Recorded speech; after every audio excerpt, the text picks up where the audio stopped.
Hey, you think you know chicken? You think you've had cozy, comforting stews? I'm about to introduce you to a dish that doesn't just feed you, it tells a story. A story with a secret weapon, a French accent, and a finish so good you'll want to applaud. This is coq au vin, but not like you've seen it. This is the ultimate one-pot wonder, and it all starts with a midnight rendezvous in your fridge. Welcome to my kitchen. Let's make magic. Part 1. The overnight marinade, the game changer. Here's the hook, the secret that changes everything. We're not just cooking chicken, we're infusing it. Grab your largest bowl or a sturdy zip-top bag. In goes our star, rich, forgiving chicken thighs. Now, the plot twist. A generous glug of red wine, nothing fancy, just something you drink. We're adding chopped carrot, chopped onion, a few sprigs of earthy thyme, a couple of aromatic bay leaves, some whole peppercorns, and a good pinch of salt. Give it a gentle squish. Look at that color already. This isn't just a marinade, it's a flavor bath. Seal it up, tuck it into the fridge, and walk away. Let the chicken dream in that ruby red potion for at least 4 hours, but honestly, overnight is the key. 8 to 12 hours while you sleep. That's when the alchemy happens. Fast forward to cooking day. First, our supporting actors, pearl onions. We're going to give them a little tan. Sauté until they're golden and sweet, about 5 to 7 minutes. Scoop them out.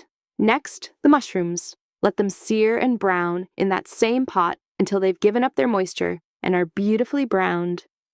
They join the onions. See how we're building a cast?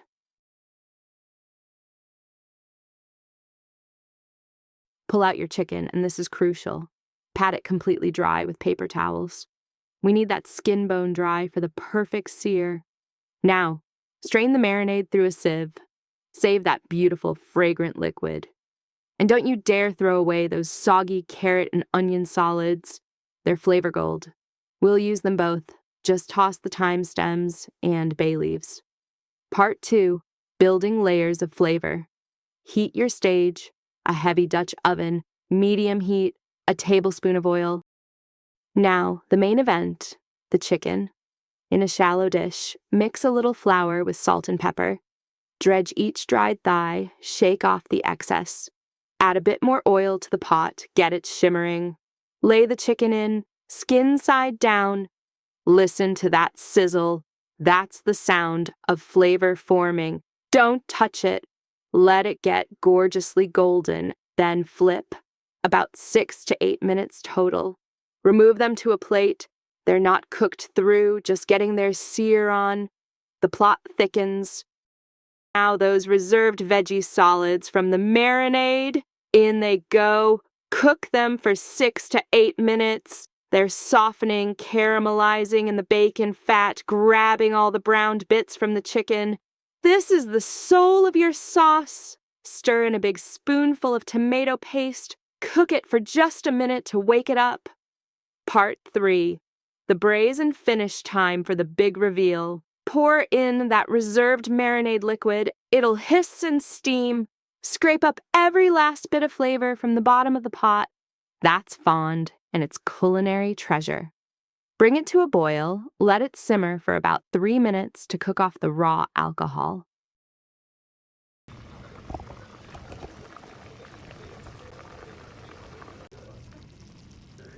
Now, add some chicken broth. Bring it all to a gentle, happy simmer. The braise. Gently return the chicken thighs and any juices on the plate to the pot. The liquid should come about halfway up the chicken. Lid on, heat down to low. Now, we wait. Let it simmer gently for 45 minutes to an hour. This is where tough turns tender, where flavors marry. Go set the table.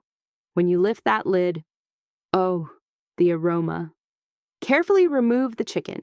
Now, let's make that sauce sing. Simmer it for 5 to 10 minutes to reduce and concentrate slightly. Turn off the heat. Here's the chef's kiss. Swirl in a few pats of cold butter until the sauce becomes glossy and luxurious. Return the chicken, those pearl onions and mushrooms, back to the pot to warm through. But wait, we need the perfect co-star. Creamy, dreamy, super cheesy mashed potatoes. Boil your potatoes, mash them while they're hot. Heat some cream until it's steaming, then stir in a mountain of shredded mozzarella until it melts into a stretchy, glorious cheese pull situation. Fold that into your fluffy potatoes. Yes, like that. Look at that stretch. That's the side dish of your dreams. Serve it up. A beautiful thigh, that deep, glossy sauce studded with bacon, onions, and mushrooms, all over a mound of that cheesy mash. A final flourish of fresh parsley. This is more than dinner. This is an experience you built, layer by loving layer. It's patience rewarded. It's the ultimate comfort with a French twist. Now dig in. You've earned it.